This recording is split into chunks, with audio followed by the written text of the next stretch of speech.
Assalamualaikum warahmatullahi wabarakatuh. Assalamualaikum warahmatullahi wabarakatuh. Waalaikumsalam Alhamdulillah, warahmatullahi Rabbil wabarakatuh. alamin. Bersyukur kita kehadirat Allah Subhanahu wa Ta'ala dengan segala limpahan rahmat, taufik dan hidayahnya sehingga sampai dengan tahun 2025 ini kita masih dapat bersama-sama mengikuti apel dan tausiah di pagi hari yang kita laksanakan setiap awal bulan pada hari Senin dalam keadaan sehat walafiat. Semoga acara kita ini menjadi sumber ilmu dan keberkahan bagi kita semua. Allahumma sholli ala Sayyidina Muhammad wa ala ali Sayyidina Muhammad. Salawat beriring salam kita persembahkan keharibaan Rasulullah Sallallahu Alaihi Wasallam yang kita cintai dan kita nantikan syafaat beliau di yaumil mahsyar kelak.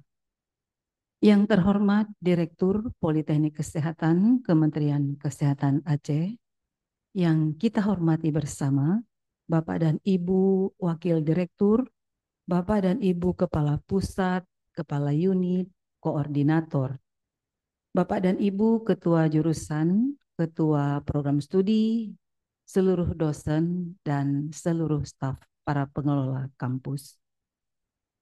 Dan yang kita sayangi seluruh mahasiswa, juga para alumni yang mengikuti acara ini. Teristimewa hari ini sama-sama kita muliakan dan kita hormati Ustadz Dr. Dr. Tengku Sirajuddin Saman SPDI MA yang telah berkenan hadir untuk memberikan tausiah di pagi hari yang cerah ini. Kali ini kita mengangkat tema hidup bahagia di dunia, kekal di surga. Bapak Ibu serta anak-anak yang dimuliakan Allah Subhanahu wa taala. Terima kasih telah bergabung secara offline dan online dalam acara yang selalu kita nantikan ini. Tentu saja tema ini yang kita usung setiap bulannya itu bervariasi dan kita harapkan dapat menambah keimanan dan memperdalam pemahaman kita tentang agama Islam. Sebelum acara ini kita mulai, marilah kita membuka dan membaca surah Al-Fatihah. Mohon berkenan Ustadz memimpin surah Al-Fatihah.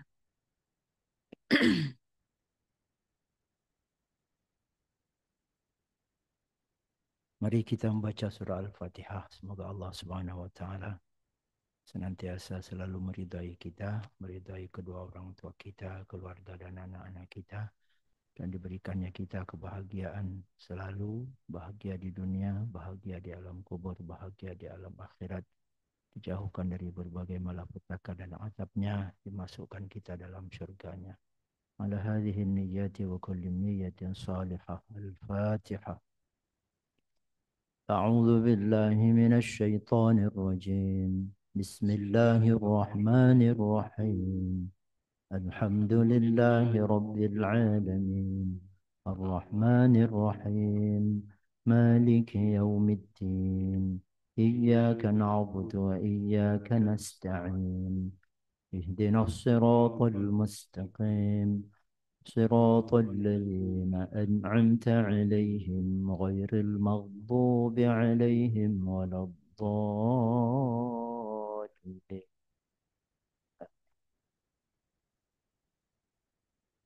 Terima kasih Pak Ustadz.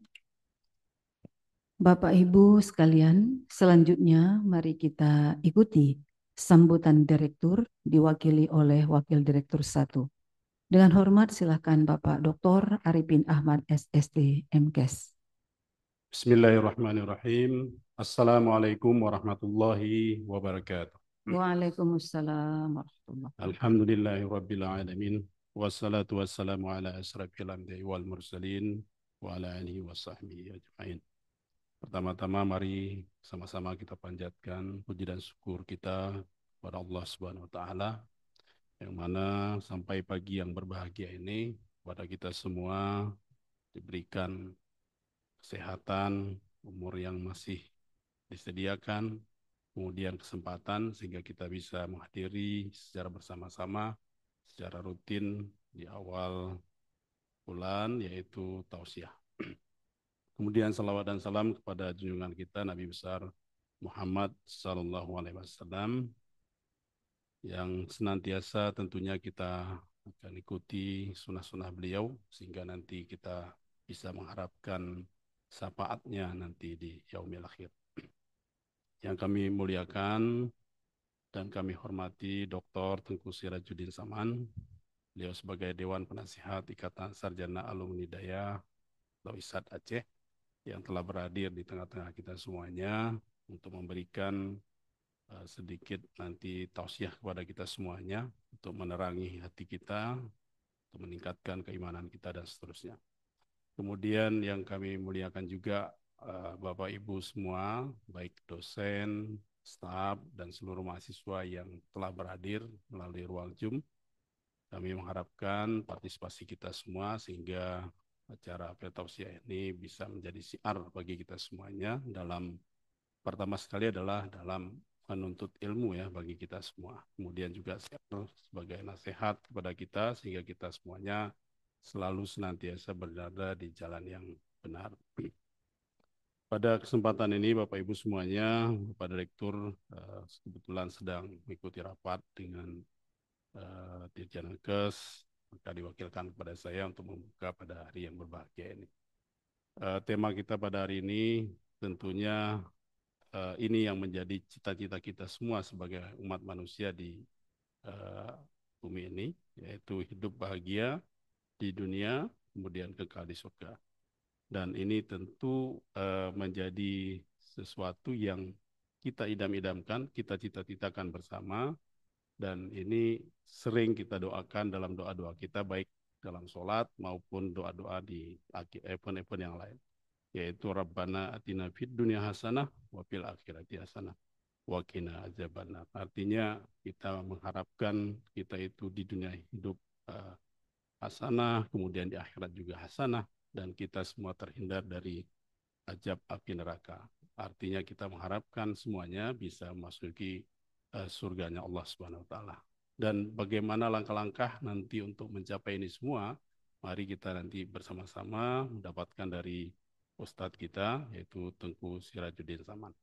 Dan Bapak Ibu semuanya, kami mengharapkan juga nanti partisipasi dari kita semua untuk bertanya, ya, untuk menggali lebih dalam, baik dari pengalaman-pengalaman kita, ataupun kira-kira apa saja yang perlu kita lakukan untuk mewujudkan sesuai dengan tema ini, yaitu hidup bahagia di dunia, kekal di surga. Demikian sebagai pengantar dan sebagai pembuka dari kami. Selamat mengikuti tausiah hari ini. Semoga dirahmati Allah Subhanahu wa taala. Billahi taufiq wal hidayah. Wassalamualaikum warahmatullahi wabarakatuh. Waalaikumsalam warahmatullahi wabarakatuh. Ya.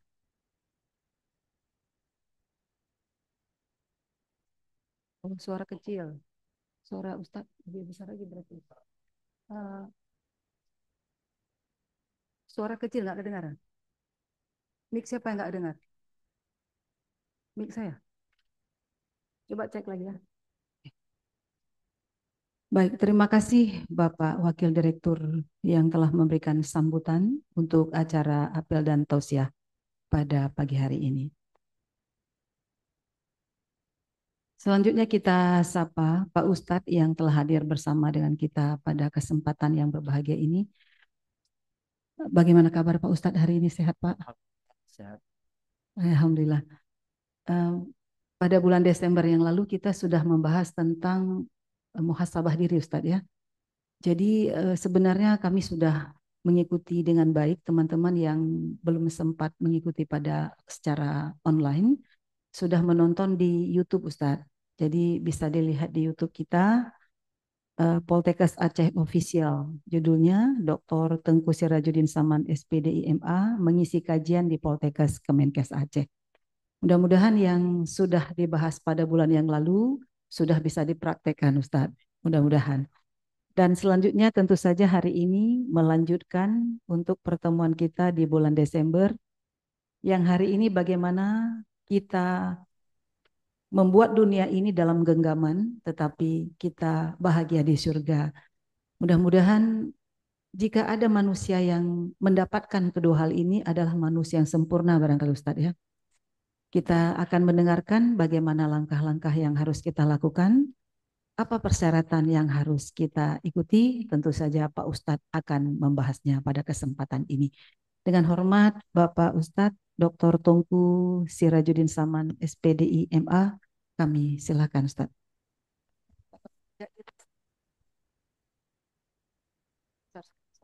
Assalamualaikum warahmatullahi wabarakatuh. Waalaikumsalam. Alhamdulillah. Allahumma salli ala sayyidina wa habibina wa maulana Muhammad ibn Abdullah wa alihi wa ashabihi wa man tabi'ahu ila yaumil qiyamah. Yang saya muliakan dan saya hormati semua yang telah dihormati oleh ibu dan oleh bapa tadi. Para jamaah yang dimuliakan Allah. Bahagia merupakan dambaan semua kita. Pasti semua kita laki-laki perempuan apapun bahasa, suku, bangsa dan lain sebagainya, semua mendambakan kebahagiaan itu. Dan sebahagian mengukur bahagia itu dengan punya uang yang banyak. Sehingga dia punya rumah yang besar, kemudian punya mobil beberapa, mewah-mewah semua. Dia bisa ke mana-mana sesuka hatinya, kapan dia inginkan dia bisa berangkat karena punya banyak uang, dikawal ke mana-mana. Tapi tidak semua orang akan bahagia dengan harta yang banyak. Bahkan ada orang yang kami ketahui misalnya, dia punya rumah yang besar, tapi tidur di kamar masing-masing dengan istrinya. Suaminya tidur di satu kamar, istrinya tidur di kamar yang lain. Gara-gara mereka tidak akur. Ada orang yang punya uang banyak, tapi anaknya buat dia sakit kepala. Kadang anaknya ditangkap polisi, na'udzubillah, karena narkoba. Kadang anaknya ditangkap polisi karena mukul orang, karena buat onar, buat kesalahan, dan lain sebagainya. Maka kalau boleh saya istilahkan, kalau mencret, yang kita minum bodrek, maka tak sembuh mencretnya. Karena obatnya salah. Nah, begitu pula tentang resep bahagia ini.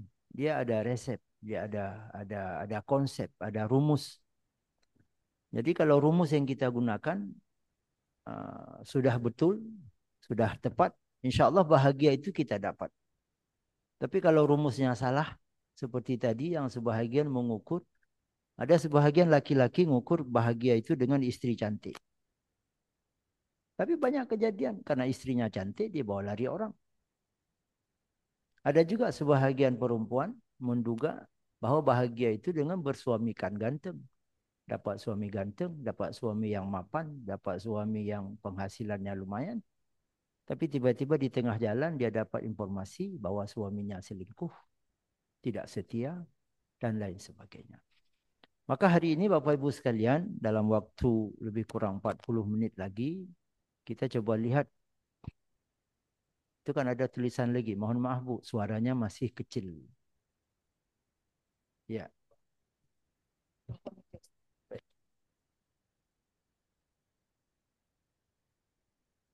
Nah, bagaimana kalau ini? Oh ya, ini nampaknya besar ini. Baik. Islam menawarkan 5 konsep, 5 rumus atau 5 syarat untuk mendapatkan kebahagiaan di dunia dan di akhirat. Sehingga bahagia itu tidak identik dengan kaya. Bahagia tidak identik dengan cantik. Bahagia tidak identik dengan ganteng. Bahagia tidak identik dengan punya jabatan tinggi. Nah, apa konsep bahagia menurut Islam? Pertama, kata Rasulullah, tidak melupakan dosa-dosa, kesalahan-kesalahan yang sudah pernah dilakukan. Kalau kita merasa kita paling bersih, kita merasa kita paling suci, dosa-dosa masa lalu diabaikan begitu saja.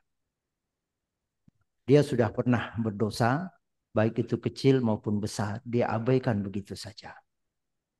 Ini maaf agak kasar sedikit.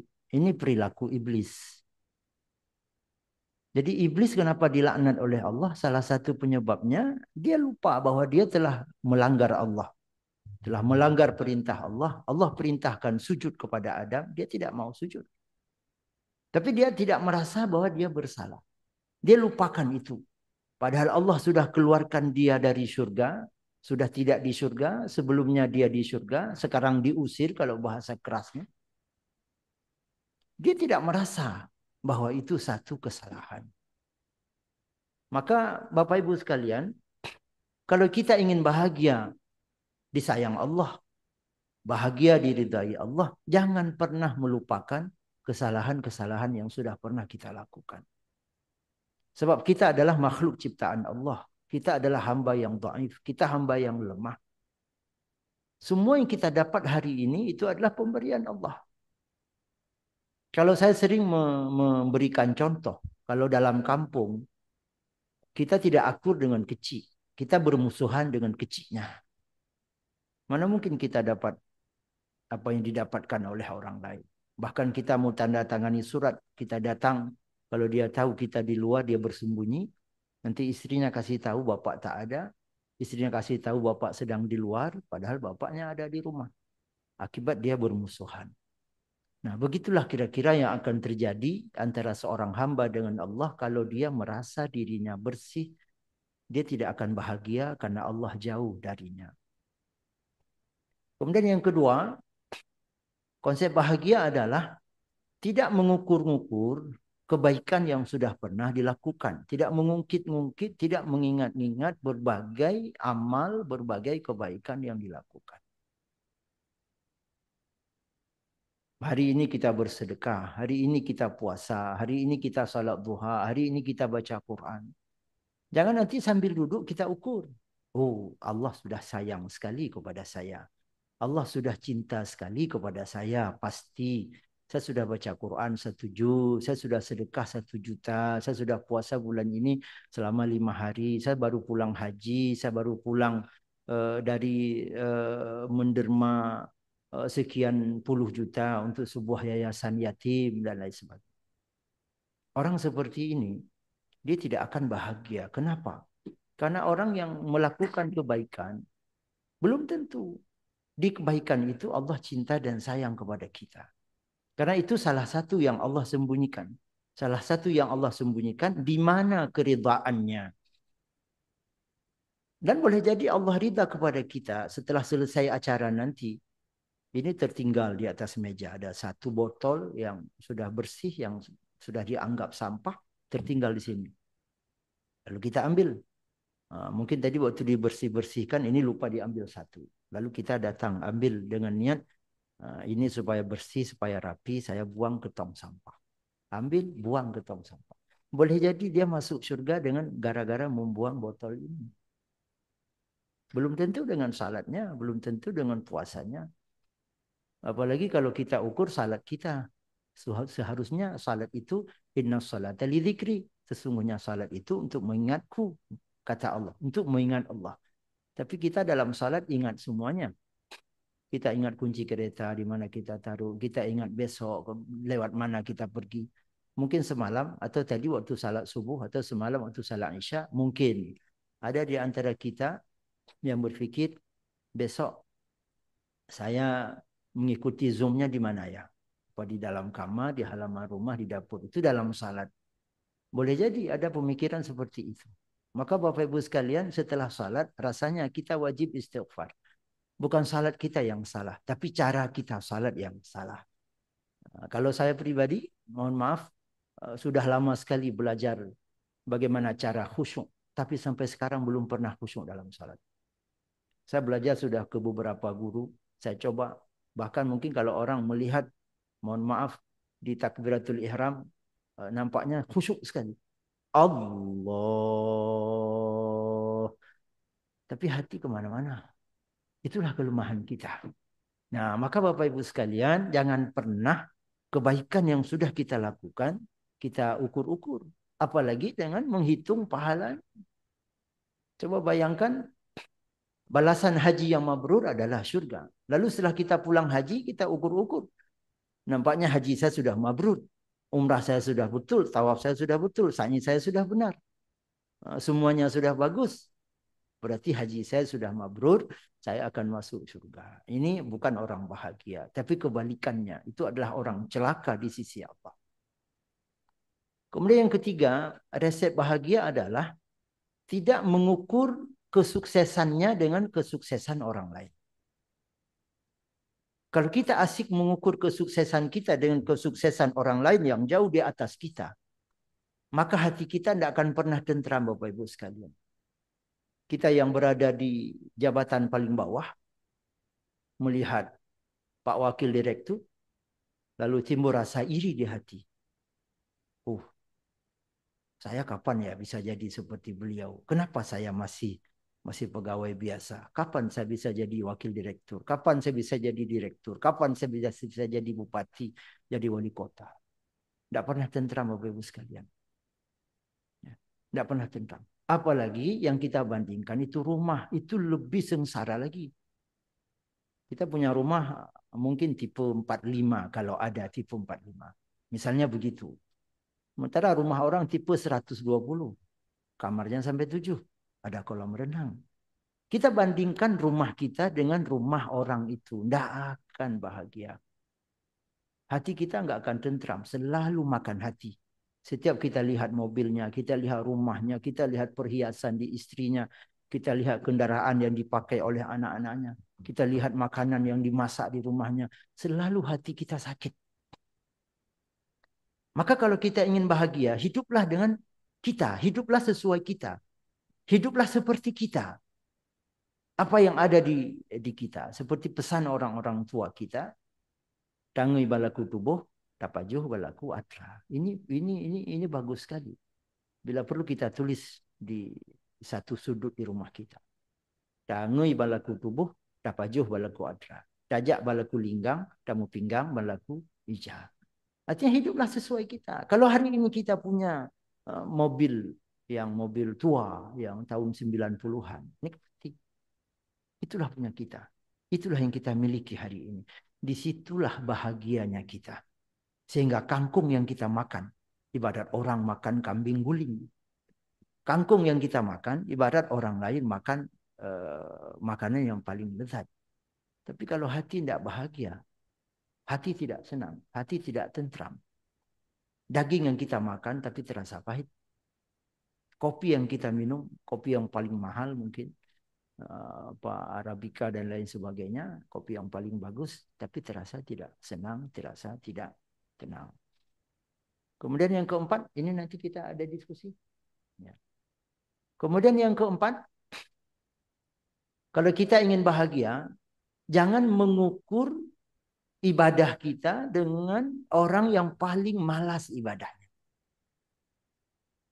Atau bisa dibahasakan dengan bahasa yang lain. Tapi maksudnya kita jangan merasa puas dengan ibadah kita karena orang lain lebih rendah dari kita. Kita baca Quran setiap hari 10 ayat. Lalu merasa, oh alhamdulillah saya sudah 10 ayat. Si fulan tidak baca Quran pun. Saya sudah salat duha 2 rakaat. Si fulan tidak salat duha. Saya sudah sedekah hari ini 20.000. Si fulan tidak pernah sedekah. Itu tidak akan bahagia orang seperti itu. Tidak akan bahagia di bawah ridha Allah. Ini konsep menurut Islam. Tapi kebahagiaan seseorang adalah dia tidak akan membandingkan dirinya dengan orang yang paling malas. Saya ingat satu cerita dari sahabat saya yang pernah tinggal di Buntul Kepius.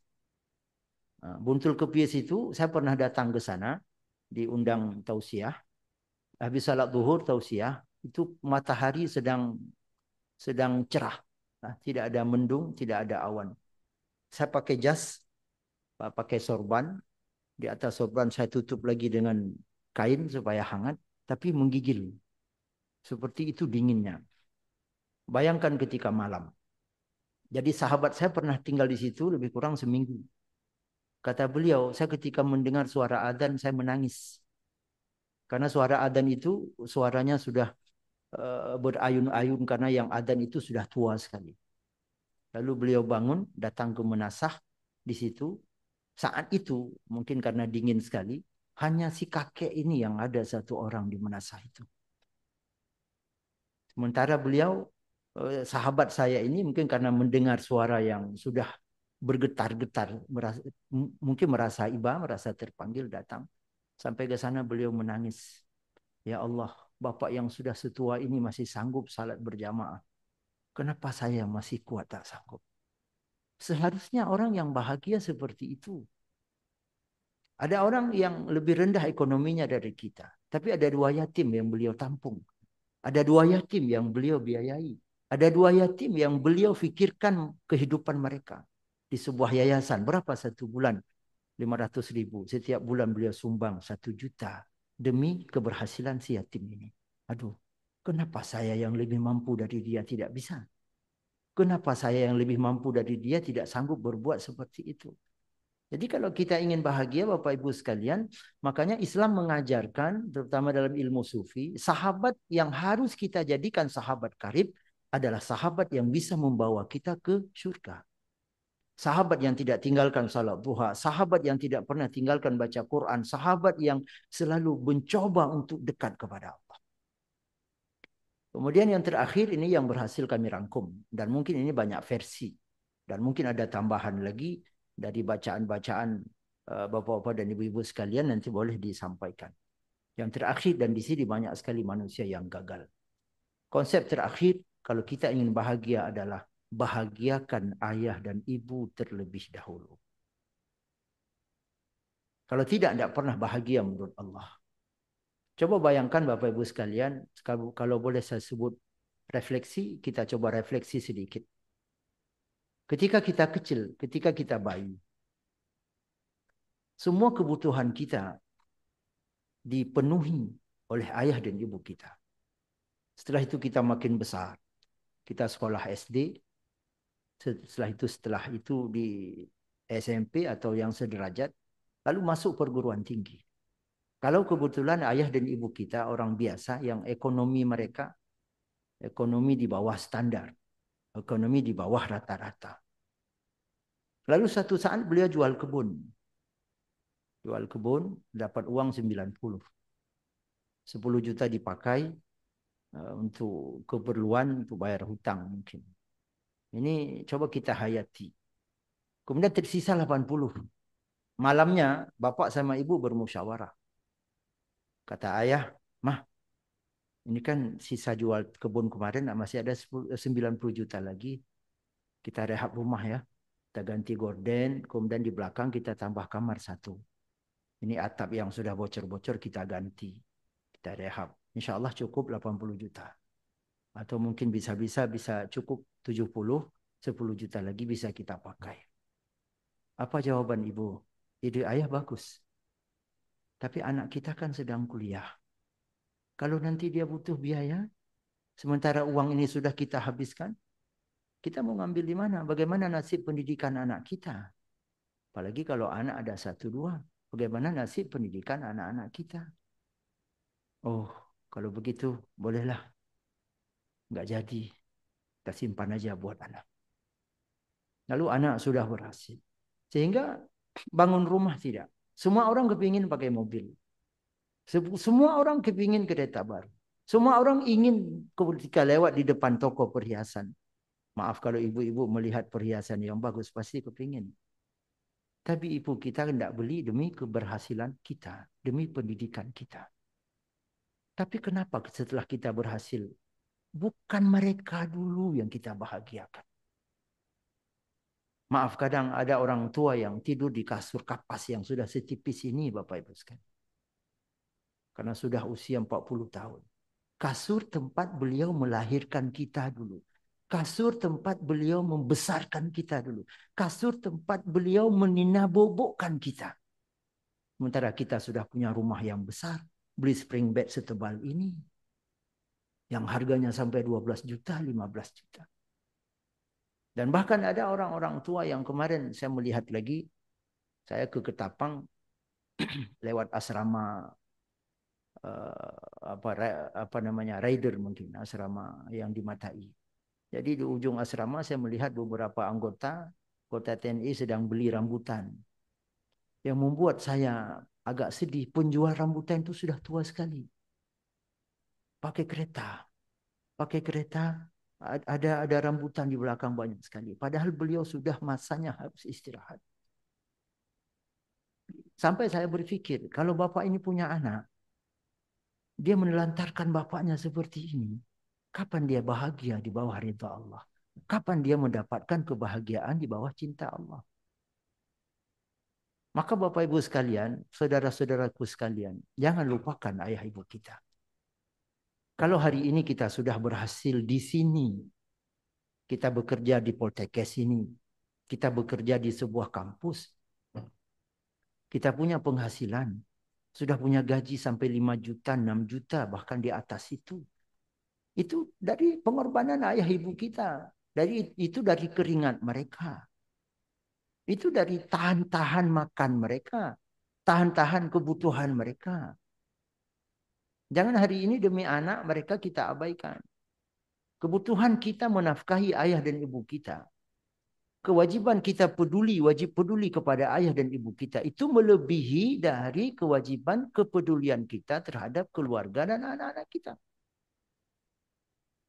Mohon maaf Bapak Ibu sekalian. Kalau di sini kita gagal, maka di akhirat kita lebih gagal. Ridallah fi ridal walidain wa sakhatuhu fi sakhatihima. Allah akan sayang kepada seorang hamba bila ayah dan ibu sayang kepadanya. Ayah ibu si hamba ini. Tapi Allah akan murka kepada seorang hamba dunia dan akhirat bila ayah dan ibunya tidak ridha kepadanya.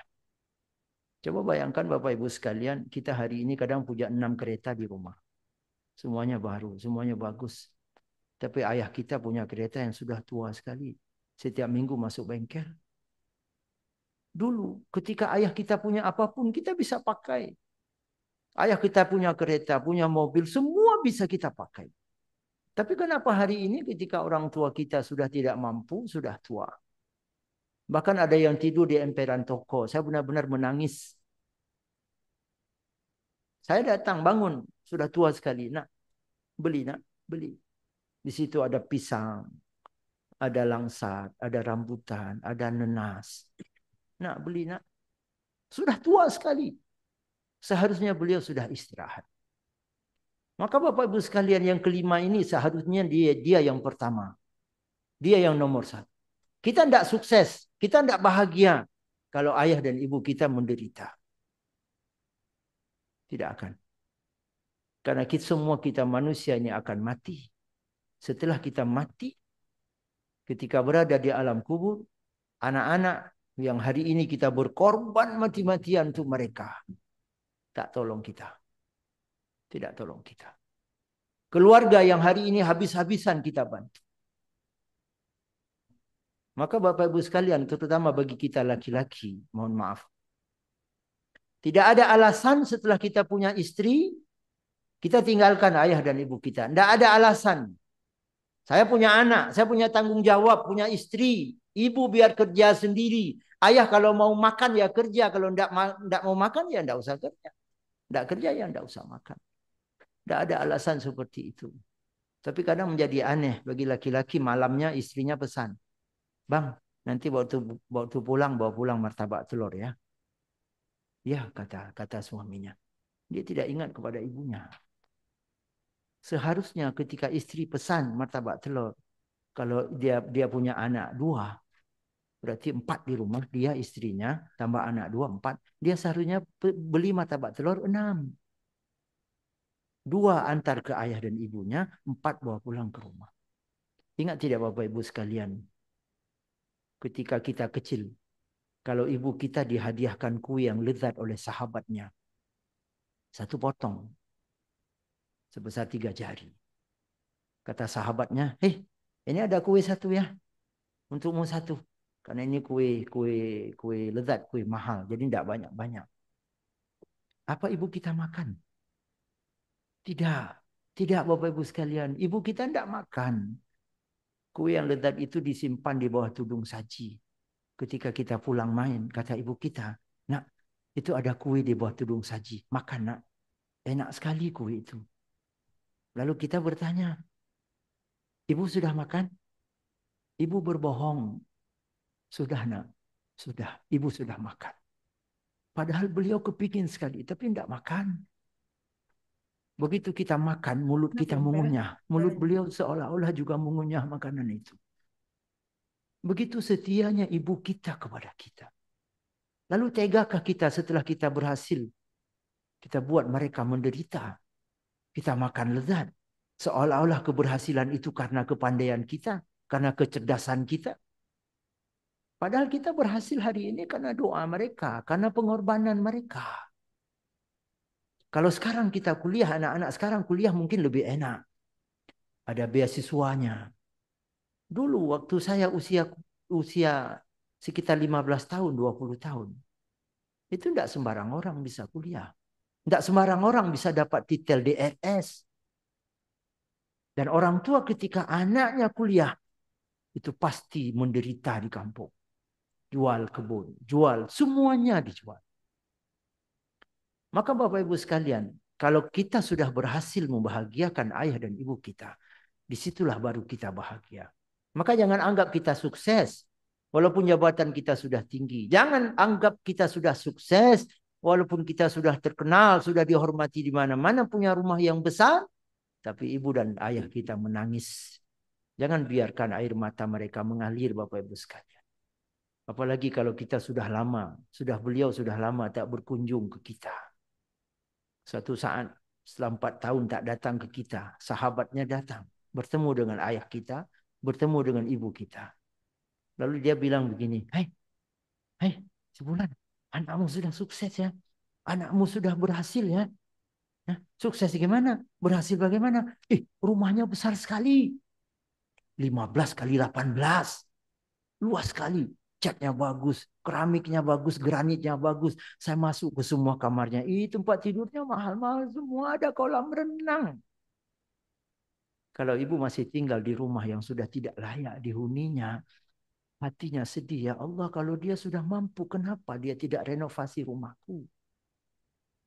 Kalau itu sudah terbesit di hati orang tua, maka kita langsung tak ada lagi nama di surga.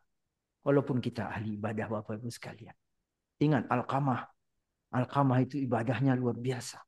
Tapi karena membuat hati ibu beliau luka, Allah siksa beliau di dunia ini. Untunglah akhirnya ibunya memaafkannya. Juraij. Bagaimana difitnah. Terfitnah. Gara-gara hati ibu beliau luka. Riwayat yang saya baca, Juraij sedang salat duha. Lalu dipanggil oleh ibu. Juraij. Hatinya berkata, salati am ummi ya Rasulullah. Salati am ummi ya Allah. Saya lanjutkan salat atau saya batalkan salat untuk menjawab panggilan ibu. Beliau lanjutkan salat. Sampai ibu merasa sedih. Akhirnya beliau difitnah. Dituduh menghamili anak orang. Sampai beliau disiksa oleh raja. Bapak Ibu sekalian, sekali lagi saya mengajak, jangan gagal kita. Kita jangan gagal untuk membahagiakan ayah dan ibu kita. Sebab kalau kita gagal, tidak ada surga. Bapak Ibu sekalian, yang terakhir sebelum kita berdiskusi. Dan ini mudah-mudahan menjadi renungan bagi saya dan kita semua. Kata Rasulullah di sebuah hadis, terjemahannya lebih kurang. Andaikan engkau punya dunia ini. Andaikan dunia ini milikmu. Semua yang ada di dunia ini milikmu. Emasnya, intannya, berliannya, uangnya, gedungnya, tanahnya. Lalu kamu hadiahkan kepada ayah dan ibumu. Maka belum engkau dianggap sudah berbakti kepada ayah dan ibu. Belum selesai baktimu kepada ayah dan ibu. Itu dunia kita persembahkan kepada ibu. Apalagi pemberian kita kepada ayah dan ibu, Masya Allah. Kadang jauh sekali timpang dengan pemberian kita kepada anak-anak kita.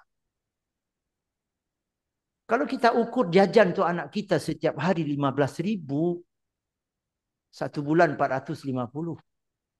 10 bulan 4,5 juta. Tambah 2 bulan lagi 900. 5,400,000 1 tahun. Tapi untuk ibu megang puasa 100.000, megang haji 100.000. Untuk anak kita 4,5 juta. Belum lagi tambah baju, belum lagi tambah pulsa. Pulsa HP dan sebagainya.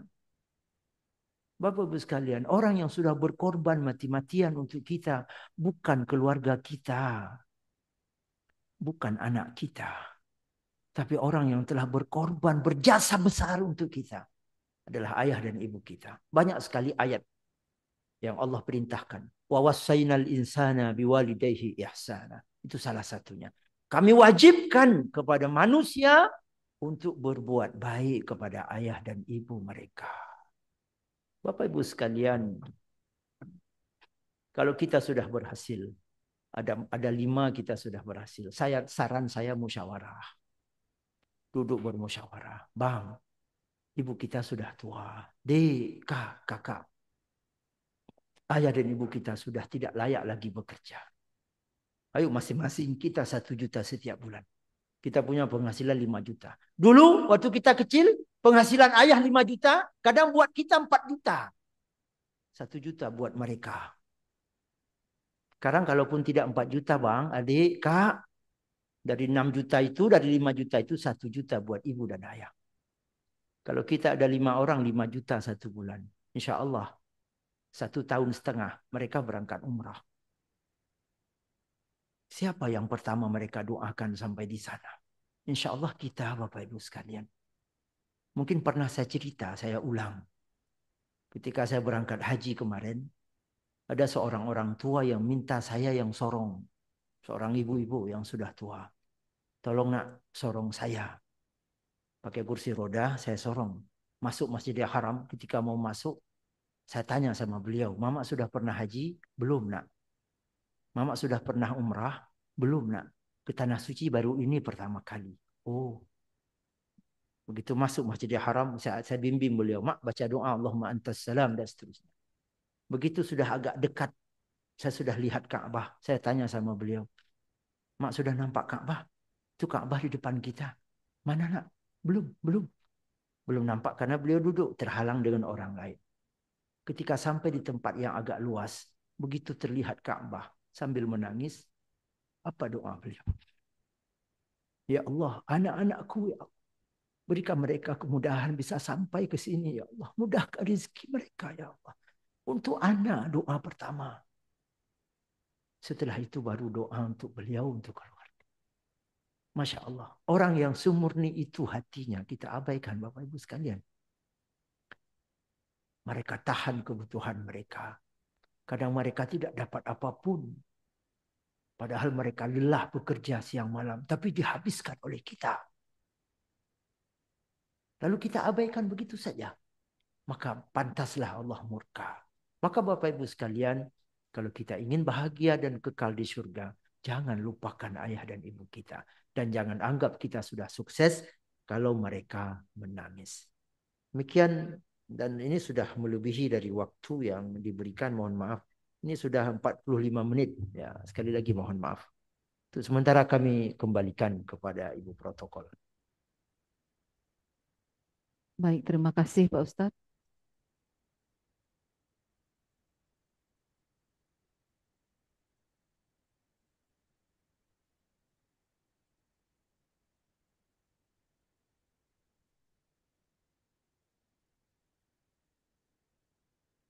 Ya,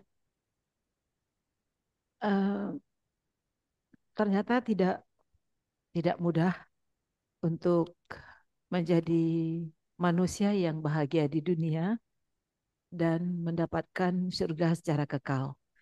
Namun tentu saja yang telah dibahas oleh Ustadz pada kesempatan hari ini telah memberikan banyak cara untuk kita mendapatkan dunia dan akhirat. Karenanya kami yakin bahwa kita semua ingin mendapatkan kedua hal itu. Dan jika masih ada yang ingin ditanyakan, seandainya ada salah satu yang belum mampu kita lakukan, kita bisa berdiskusi pada kesempatan ini. Dan kami berikan penanya untuk langsung saja bertanya kepada Ustadz. Silakan Bapak dan Ibu atau mahasiswa yang Assalamualaikum ingin Bu Yani. bertanya, silakan Bu sebutkan Yani nama. dari Langsa Bu Yani. Oh, silakan Pak. Baik. Terima kasih yang saya hormati Ustadz. Semoga berkah Allah untuk kita semuanya di pagi yang berbahagia ini. Semoga suara saya terdengar jelas ke ruang offline. Jelas, Ustadz Ustaz. yang terdengar Bu Yani. Yang saya tanyakan Ustadz, apakah kalau ada kebiasaan baik dari orang tua kita, itu kita kerjakan kembali dalam wujud sebagai bentuk kecintaan kita kepada orang tua. Apakah pahalanya ini menjadi lebih banyak dibandingkan kita mengerjakan amalan yang dari kita sendiri?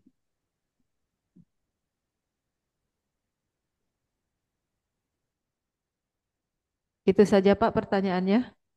Ya Bu Yani, terima kasih. Iya, baik Pak Tif. Langsung Pak Ustadz, silakan.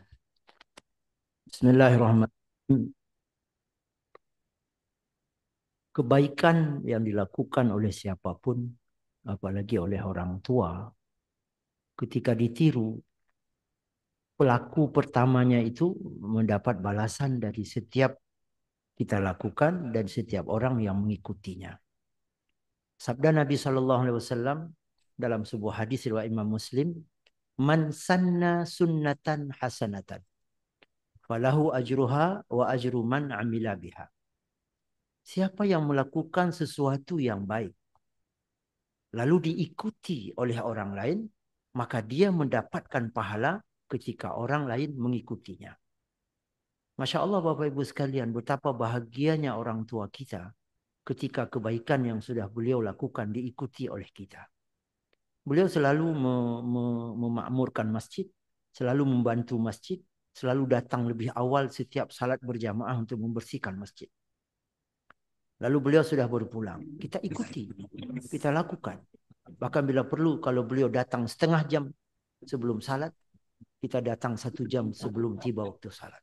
Kita bersihkan kamar mandinya, kita bersihkan masjidnya, kita bentangkan tikarnya, kita rapikan posisi tikar. Itu didapatkan pahala oleh beliau. Kalau boleh saya buat sebuah ilustrasi.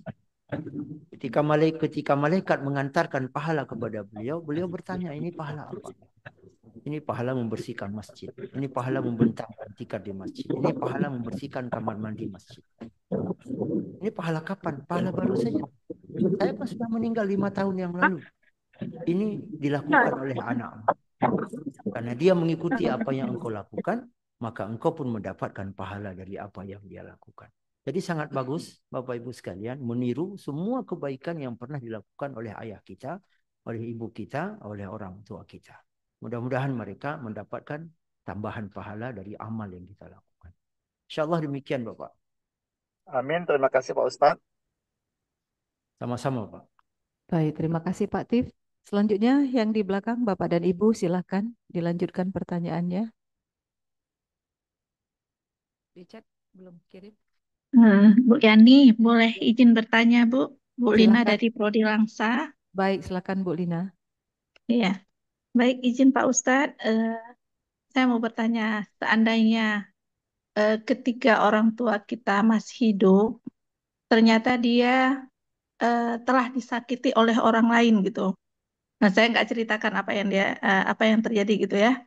Telah disakiti oleh orang lain. Kemudian kalau kita lihat, kita kaji sepengetahuan anaknya, memang benar orang tersebut telah menyakiti hati orang tua kita. Kemudian orang tua kita berpesan ke kita ketika dia masih hidup, tolong nak, si Polan itu jangan izinkan masuk ke rumah ini ya. Ketika saya masih hidup juga jangan diizinkan. Ketika saya sudah meninggal juga jangan diizinkan. Itu gimana Pak Ustadz? Seandainya ketika orang tua kita eh, saat ini sudah meninggal, tetapi orang tersebut memaksakan diri untuk memasuki rumah kita. Itu Baik. apa yang kita lakukan Pak Ustadz? Terima Baik. kasih. Pertama, wasiat tidak berlaku kepada sesuatu yang dilarang Allah. Bapak Ibu sekalian, ini mohon maaf, Dan nanti mudah-mudahan kalau ada orang tua seperti tadi, mudah-mudahan ada solusinya, mudah-mudahan ada caranya. La yahillu li muslim ay yahjura akhahu fawqa thalath, sabda Nabi. Kalau kami tidak salah, perawinya adalah Imam Bukhari dan Muslim. La yahillu li muslim, tidak halal bagi seorang muslim ay yahjura akhahu fawqa thalath, tidak berkomunikasi karena marah dengan saudaranya lebih dari 3 hari. Teman kita, saudara kita buat masalah dengan kita, boleh kita batasi diri tidak berkomunikasi maksimal 3 kali 24 jam. Maksimal 3 hari 3 malam. Lalu kata Nabi, "Waman hajara akhahu fawqa thalas wa mata dakhalan nar." Siapa yang tidak berkomunikasi karena marah dengan saudaranya lebih dari 3 hari lalu dia meninggal, dakhalan nar, maka dia masuk neraka walaupun dia ahli ibadah. Maka Bapak Ibu sekalian, kita marahan boleh, tapi jangan lebih dari 3 hari. Kemudian yang kedua ada juga hadis Nabi, saya lupa lafalnya. Ini mudah-mudahan 2 hadis ini menjadi bahan renungan juga, menjadi bahan dalam kita menghadapi kehidupan ini. Ada orang di akhirat, dia divonis masuk neraka. Jika dia divonis masuk neraka, ini saya buat ilustrasi juga, karena tidak bisa diceritakan persis. Dia sudah berada di pinggir neraka. Tapi tiba-tiba malaikat menariknya, plop, dibawa, masukkan ke dalam surga. Lalu orang ini bertanya, malaikat, kan saya banyak dosa, kan saya banyak salah. Saya kan seharusnya tadi masuk neraka, kenapa tiba-tiba saya masuk dalam surga? Sebab orang begitu sudah masuk dalam surga, ucapan yang diucapkan adalah Alhamdulillahilladzi sadaqana wa'dah. Segala puji bagi Allah yang telah memenuhi, telah menunaikan janjinya kepada kami. Kata malaikat, semua dosamu diampuni oleh Allah. Kau sudah dimaafkan oleh Allah. Dia bertanya, kenapa? Karena engkau memaafkan kesalahan orang.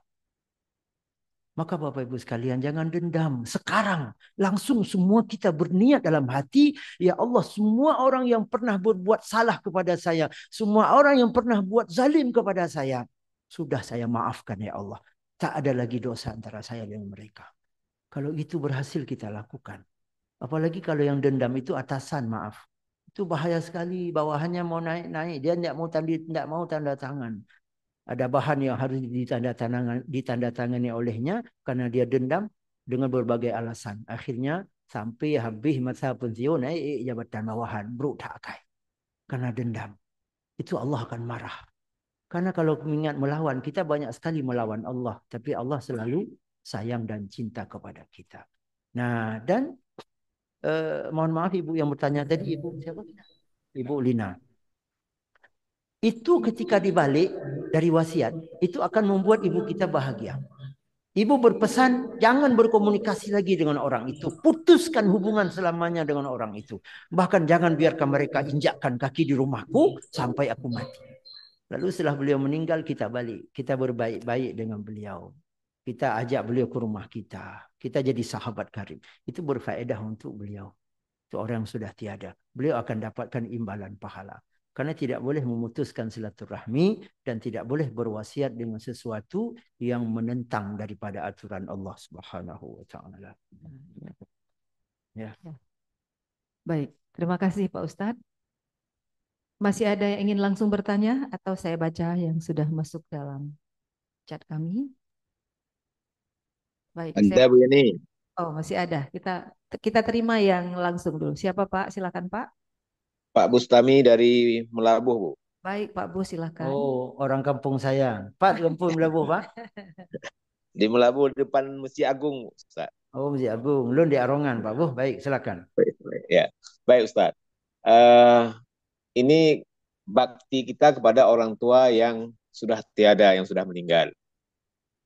Saya sering mendengar bahwa salah satu bakti kita kepada orang yang sudah meninggal, selain kita mendoakan ampunan untuk orang tua, juga ada disebutkan bahwa kita harus harus bersilaturahmi kepada orang-orang kepada sahabat-sahabat orang tua kita yang dekat.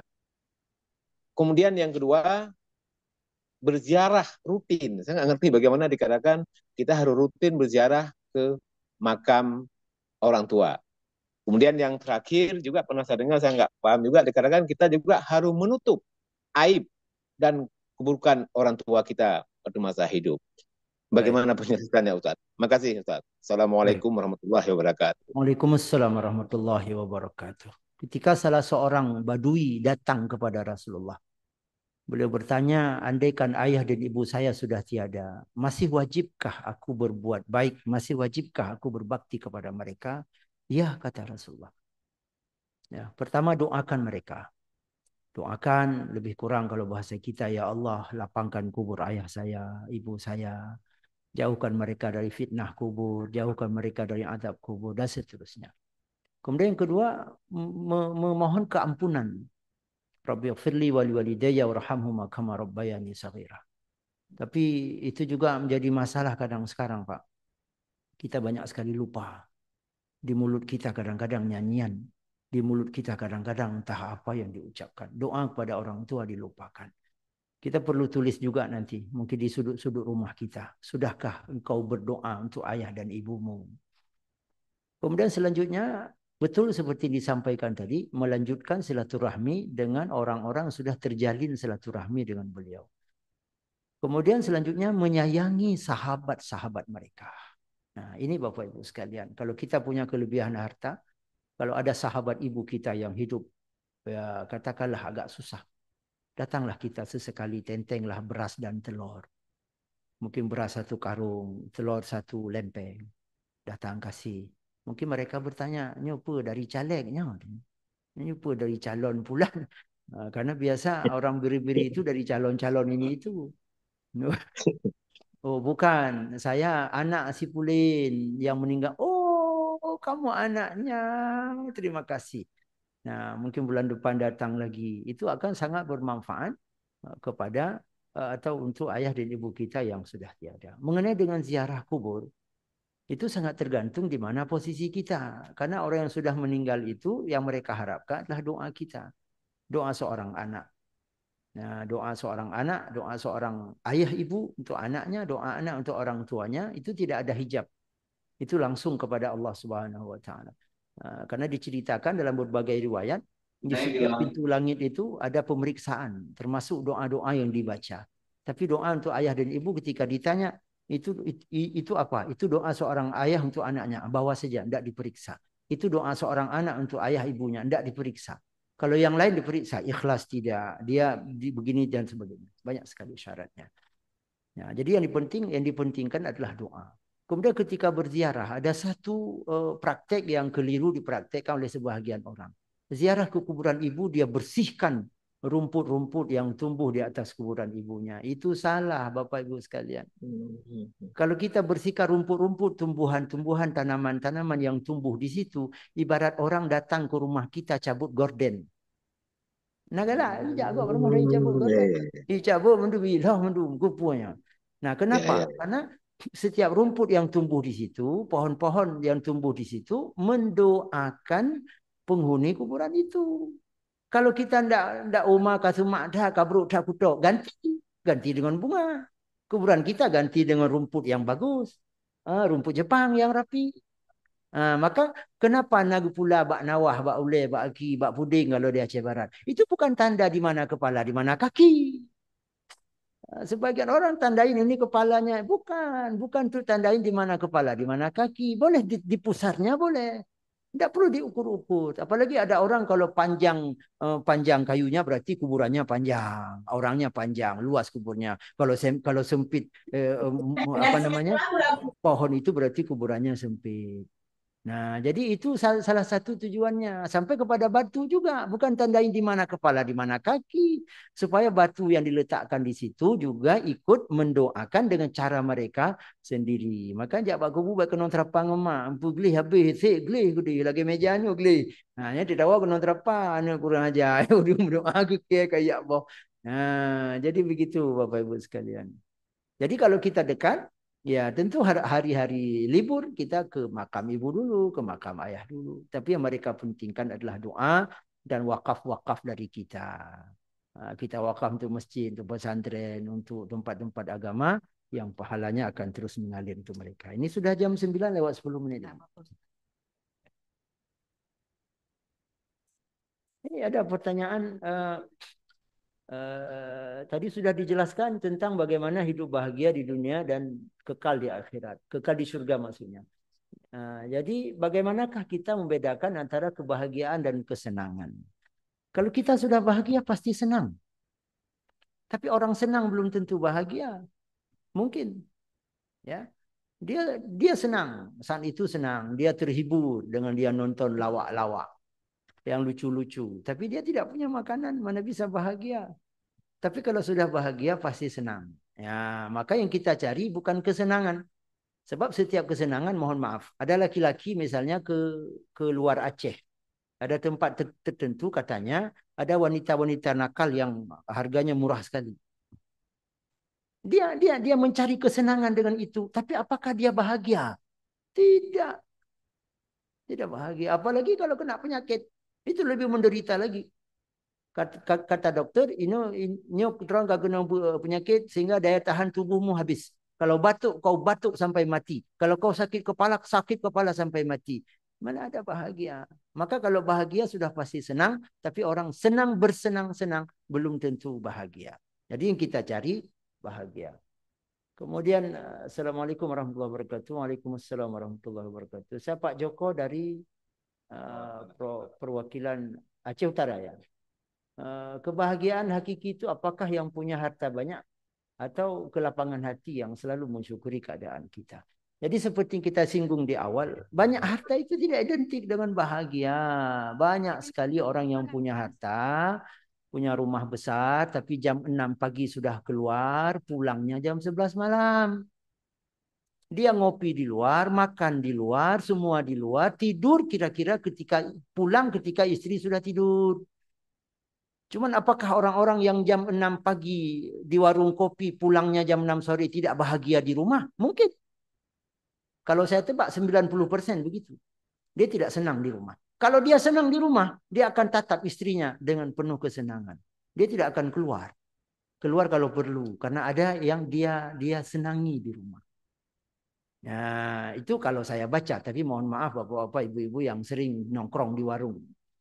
Ya, kalau saya baca, ibu-ibu juga begitu. Kalau ke pasar, misalnya seharusnya belanjanya 10 menit, tapi 2 jam baru pulang. Berarti beliau tidak bahagia di rumah.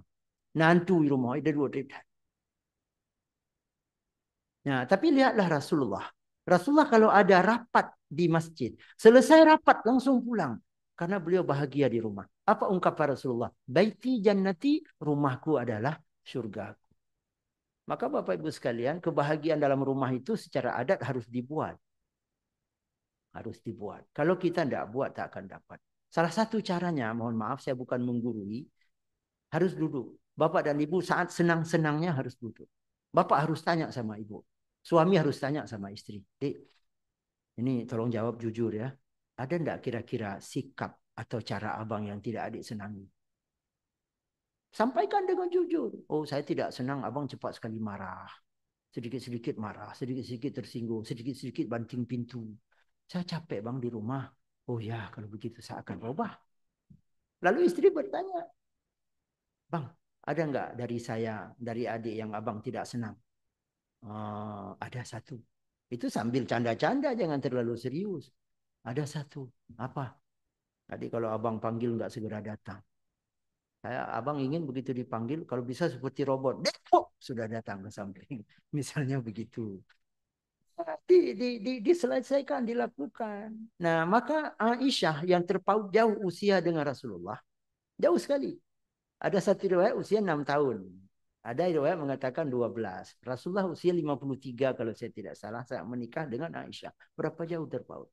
Tapi Aisyah ketika Rasulullah berangkat dari rumah, datang rasa rindu yang luar biasa. Kalau bisa segera pulang. Karena beliau senang sekali kepada Rasulullah. Karena Rasulullah memanjakan istri, Rasulullah memuliakan istri. Nah, jadi seperti itu. Adahan inangnya kemerek emdang. Kaku perle, te perle emdang, te hana perle, jatuh orang. Nah, jadi jangan seperti itu. Buatlah rumah itu adalah sebuah tempat yang sangat nyaman bagi kita. Saya merasa kita pada ya. Ada satu lagi. Baik. Masih ada satu lagi. Kita hidup dibesarkan oleh orang tua. Kita makan orang tua yang nafkahkan. Menuntut ilmu dibiayai oleh orang tua. Otomatis darah daging serta seluruh yang kita miliki berasal dari jasa orang tua. Jika orang tua kita sudah meninggal dan kita melakukan amal saleh atau kebaikan-kebaikan, walau tidak kita niatkan khusus amal ini, sampai enggak pahalanya kepada mereka. Itulah salah satu keberuntungan orang tua. Tapi ada ketidakberuntungan bagi kita kalau salah. Setiap amal saleh kita lakukan, itu mengalir otomatis pahalanya kepada ayah ibu kita. Saya hari ini mudah-mudahan amal saleh, membacakan ayat-ayat, membacakan hadis-hadis, merefleksi kembali apa yang sebahagian baca, itu otomatis mengalir pahalanya kepada ayah dan ibu saya. Tapi ruginya saya, kalau saya tidak niatkan. Kalau saya tidak niatkan, saya tidak dapat cashback, kalau saya boleh sebut cashback. Kalau saya tidak berniat, setelah saya itikaf di masjid, saya tidak berniat, ya Allah sampaikan pahala itikaf ini kepada ibu dan ayah saya sudah meninggal. Saya tidak niat untuk ayah ibu tersampaikan, tapi saya tidak dapat balasan. Tapi kalau saya niat, ya Allah pahala itikaf saya ini tolong sampaikan kepada ayah dan ibu saya. Maka begitu sampai pahala kepada mereka, ada balasan lain kepada saya. Ibarat kita lempar bola ke dinding, pop lempar, balik lagi ke kita. Maka Bapak Ibu sekalian jangan lupa setiap amal saleh kita niatkan untuk ayah dan ibu. Kecuali yang wajib. Kalau amal wajib itu tidak ada faedah kita niatkan. Salat wajib, puasa wajib, zakat. Tapi yang sunat-sunat, salat sunat, puasa sunat, sedekah kita, itu silahkan. Jangan lupa niatkan untuk orang tua kita. Jadi semakin banyak kiriman amal dari kita untuk ayah dan ibu kita, insya Allah akan semakin besar peluang kebahagiaan untuk kita dapatkan karena ada kerelaan dari ayah dan ibu kita. Baik. Ya, silakan.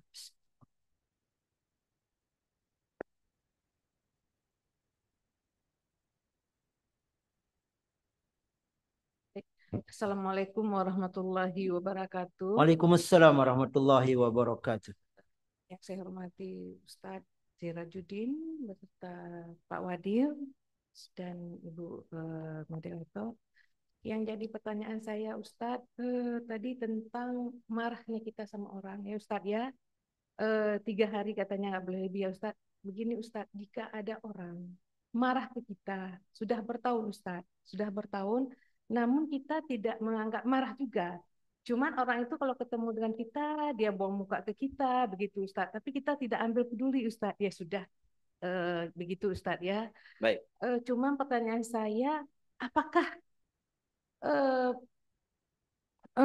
salat kita, puasa kita, sedekah kita diterima sama Allah, tapi Baik. kita tadi tidak marah sama orang yang marah sama kita sudah bertahun. Baik. Itu satu pertanyaan. Yang pertanyaan kedua Ustadz, ya seorang anak kan berkewajiban untuk orang tua. Nah, terutama yang laki-laki. Yang laki-laki kan berhak kepada ibunya Ustadz ya. Jadi kita sebagai seorang istri Ustadz, merasakan kasih sayang suami, perhatian suami, keuangan suami sangat berlebih terhadap istri. Ya, kemudian si istri ini karena merasa sangat berlebih, begitu dia melihat, loh kayaknya perhatian ke orang tuanya berkurang atau pemberian untuk orang tuanya berkurang. Namun si istri ini karena merasa suaminya berkurang, namun memberi kewajibannya, maksudnya menggantikan suami memberi buat orang tuanya, buat orang tua laki-laki tadi, buat mertua kita. Baik. Apakah kewajiban suami tadi sudah tertutupi dengan pemberian si istri ini tadi Ustaz? Itu maksud saya Ustaz. Baik. Terima kasih. Assalamualaikum warahmatullahi wabarakatuh. Waalaikumsalam warahmatullahi wabarakatuh. Kalau saya yang kedua dulu ya. Kalau saya boleh ibaratkan, kita punya anak usia 3 tahun lah. 3 tahun sudah pandai lari ya. 3 tahun ya. Ibu-ibu bawa dia, tempatkan dia di atas meja ini. Tiba-tiba dia jatuh ke bawah. Ibu sayang nggak sama anak? Sayang. Ibu datang ngambil dia, ngangkat dia, atau biarkan di situ? Ngambil. Ya. Kalau ibu misalnya tidak ngambil, kaku pegah dek kadu ini, kadu yang karut, bahjera gitu. Sayang nggak sama anaknya? Nggak. Nah, begitu pula berarti kalau suami sudah mengabaikan kewajibannya kepada istri, itu kaki beliau sudah di neraka.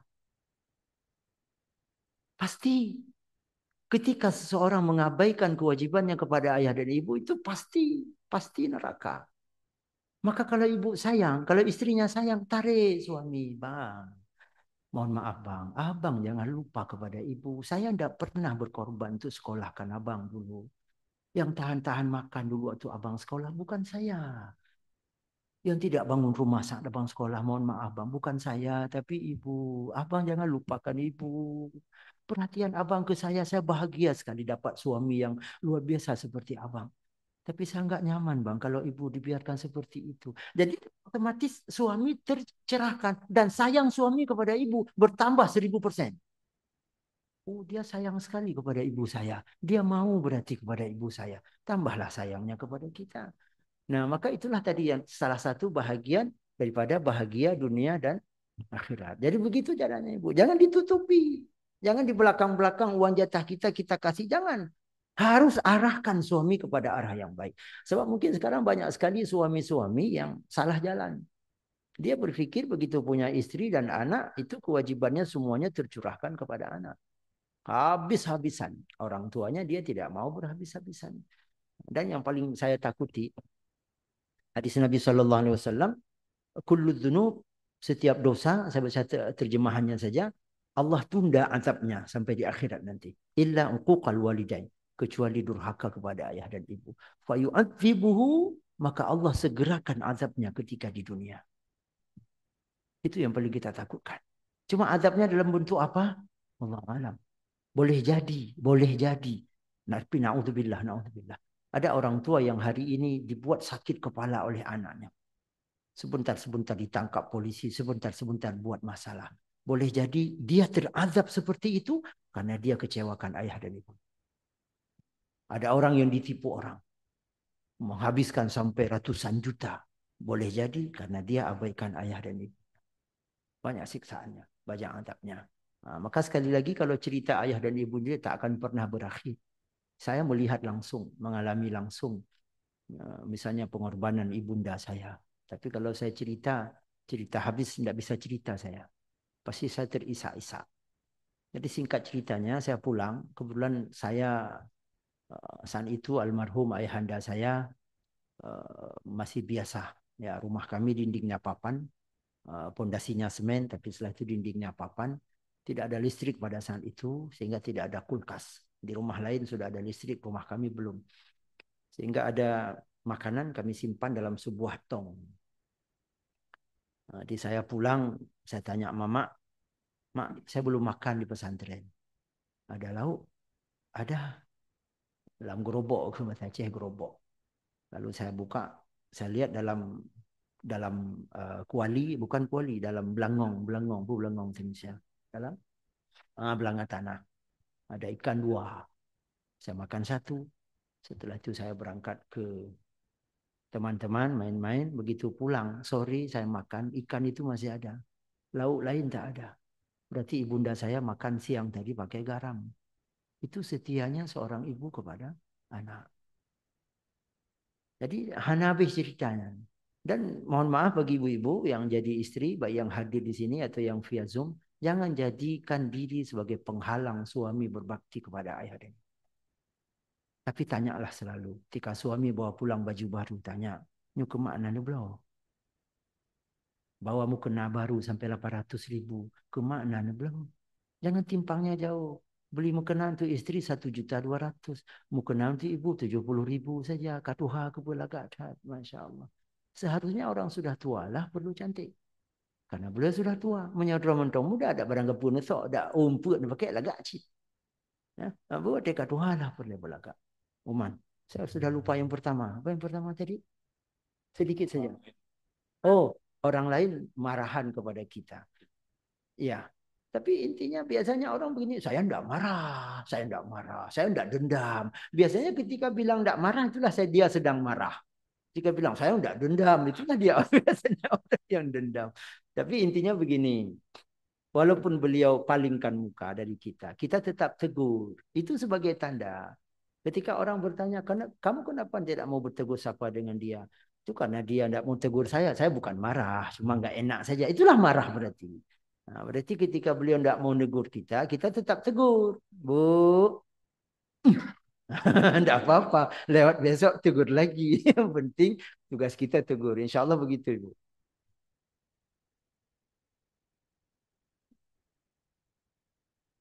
Sudah. Baik, terima kasih Pak Ustadz dan Bapak Ibu sekalian yang telah memberikan pertanyaan tadi kepada kita semua, kepada Pak Ustadz. Ya. Mudah-mudahan apa yang dibahas tadi dapat memberikan tambahan wawasan, pengetahuan kepada kita dan bagaimana kita harus bersikap dengan lebih baik. Beberapa yang dapat kami tuliskan adalah bagaimana kita ingin mencapai bahagia di dunia dan kekal di surga. Tadi Pak Ustadz beberapa hal sudah menjelaskan. Mungkin kami jadi rusak.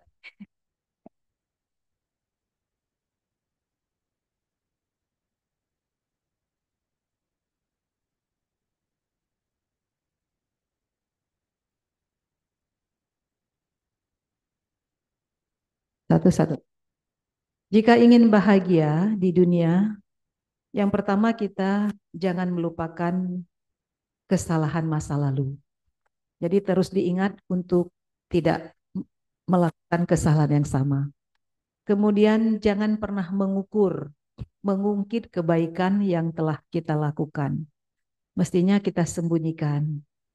Kemudian yang ketiga, tidak mengukur kesuksesan kita dengan orang lain, tetapi hiduplah sesuai dengan kemampuan kita.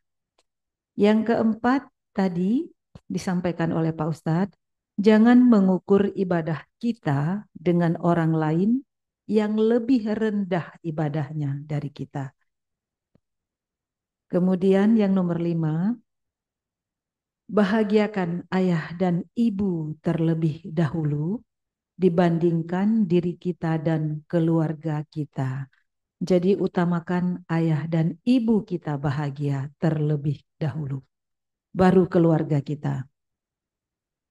Dan yang terakhir Ustadz mengatakan, andaikan seluruh isi dunia ini milikmu, kau persembahkan kepada kedua orang tuamu, ternyata belum cukup kita mampu membalas semua jasa yang telah diberikan kepada anaknya. Jadi jangan buat orang tua kita menderita kalau kita ingin bahagia. Inilah beberapa kunci, strategi atau persyaratan atau langkah-langkah yang bisa kita tempuh agar dunia dalam genggaman dan akhirat atau surga kekal bisa kita miliki. Selanjutnya kita tentu saja sebelum menutup acara ini kita mohon Pak Ustadz memberikan closing, penutup dan mohon doa juga Ustadz untuk kita sekalian. Silakan Pak Ustadz. Bapak-bapak dan ibu-ibu sekalian,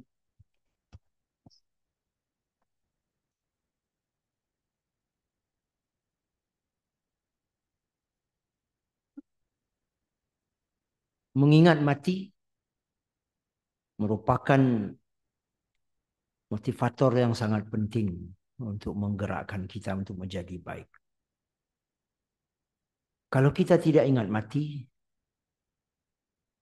maka mungkin tidak akan termotivasi untuk melakukan berbagai kebaikan.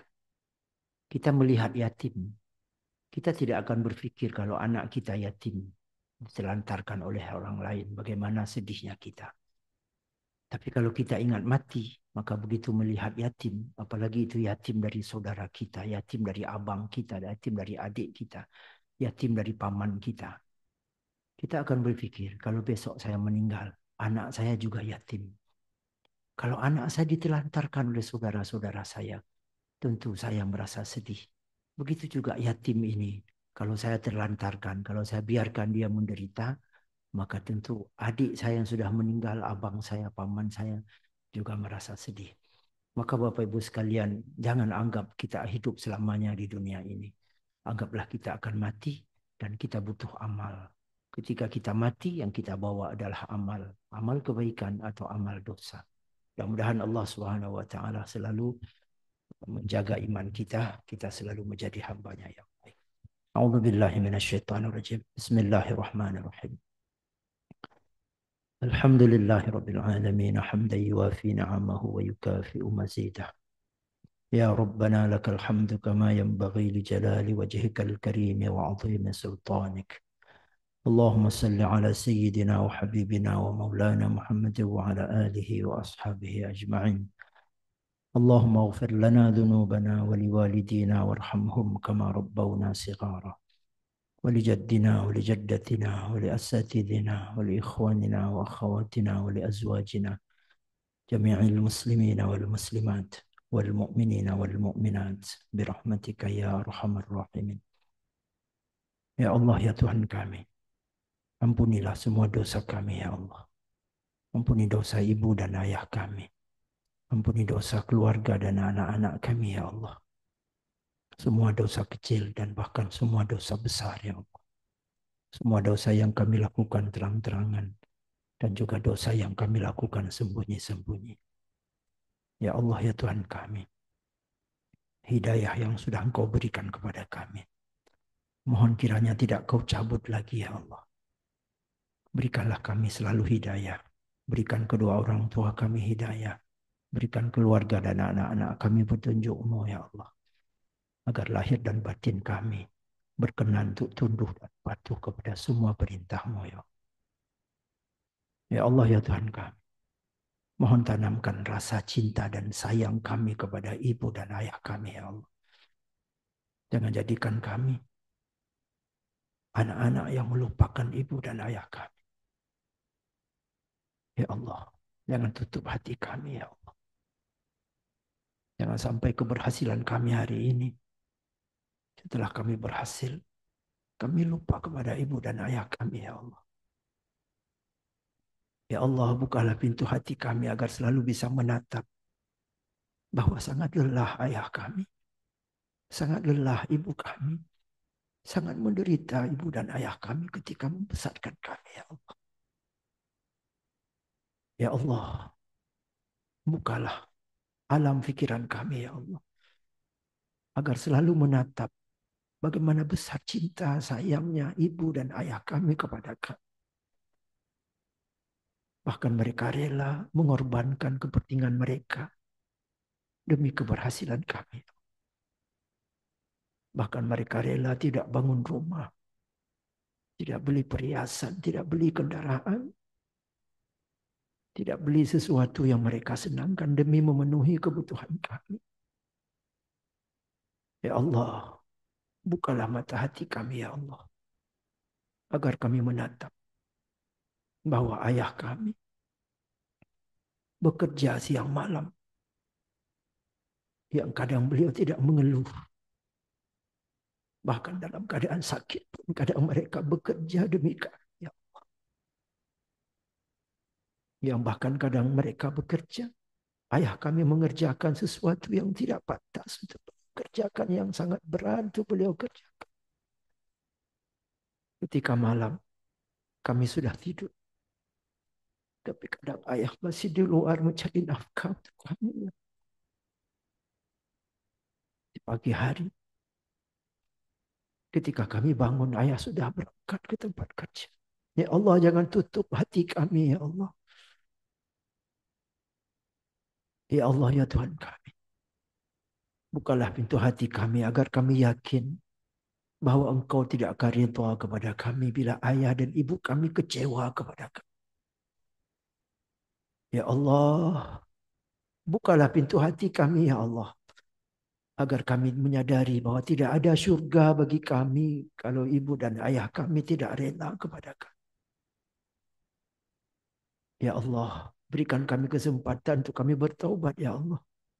Berikan kami kesempatan untuk membalas kebaikan ibu dan ayah kami ya Allah. Berikan kami kesanggupan untuk sanggup membahagiakan ibu dan ayah kami ya Allah. Ya Allah ya Tuhan kami, jangan disebabkan oleh dosa-dosa kami sehingga Engkau titip kepada kami keturunan yang buruk. Jangan disebabkan oleh dosa-dosa kami Engkau titip kepada kami keturunan yang durhaka ya Allah. Tapi mohon ya Allah, titiplah kepada kami keturunan yang jauh lebih baik daripada kami. Keturunan yang saleh dan salihah. Anak-anak yang patuh dan taat kepada kami ya Allah. Jangan Engkau jadikan anak-anak kami anak-anak yang durhaka. Anak-anak yang tidak ingat kepada kami. Ya Allah ya Tuhan kami. Sisa umur yang Engkau berikan kepada kami. Yang kami tidak mengetahui berapa lama lagi kami akan hidup di dunia ini. Mohon ya Allah berikan kepada kami sisa umur ini untuk menjadi sisa umur yang baik. Bersihkan harta kami ya Allah. Bersihkan penghasilan kami ya Allah. Selamatkan kami dari penghasilan yang tidak benar. Selamatkan kami dari penghasilan syubhat dan penghasilan haram ya Allah. Ya Allah ya Tuhan kami. Jadikan semua kami para hamba-Mu yang Engkau terima taubatnya ya Allah. Matikan kami dalam husnul khatimah. Jauhkan kami dari su'ul khatimah. Ya Allah ya Tuhan kami. Lapangkan kuburan ayah dan ibu kami ya Allah. Mudahkan mereka di alam kubur mereka ya Allah. Dan lapangkan kuburan kami nantinya ya Allah. Mudahkan kami di alam kubur ya Allah. Selamatkan daripada fitnah kubur.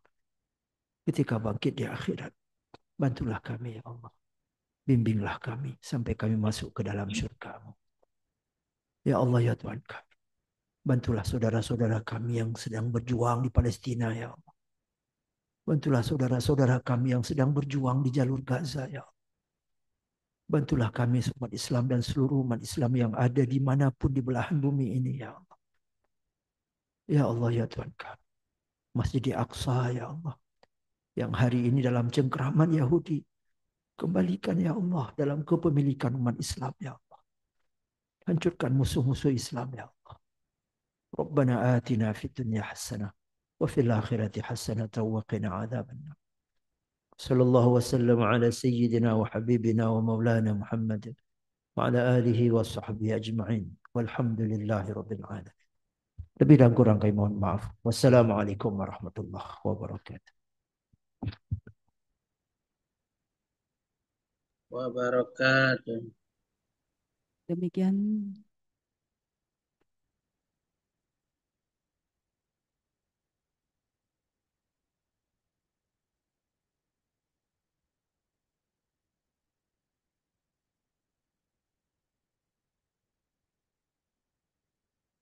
apa nih?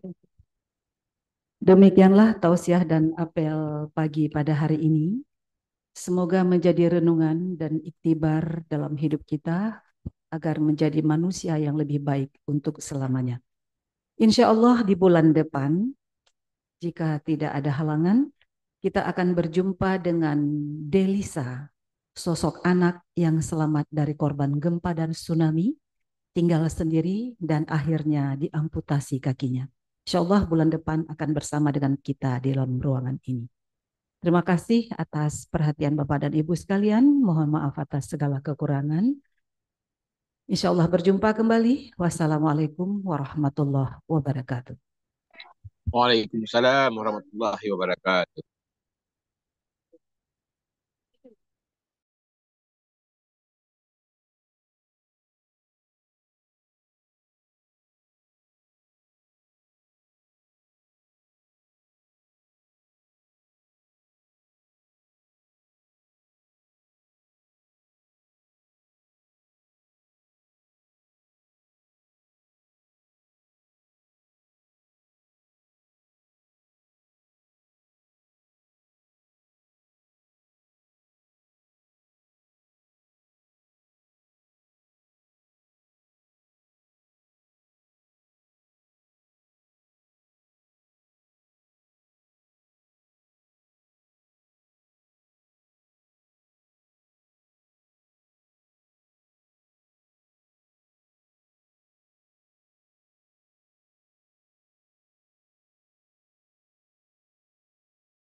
Kalian hari ini nggak ada ikut tausiah? Hmm? Kenapa nggak ikut? Nggak tahu ada tausiah?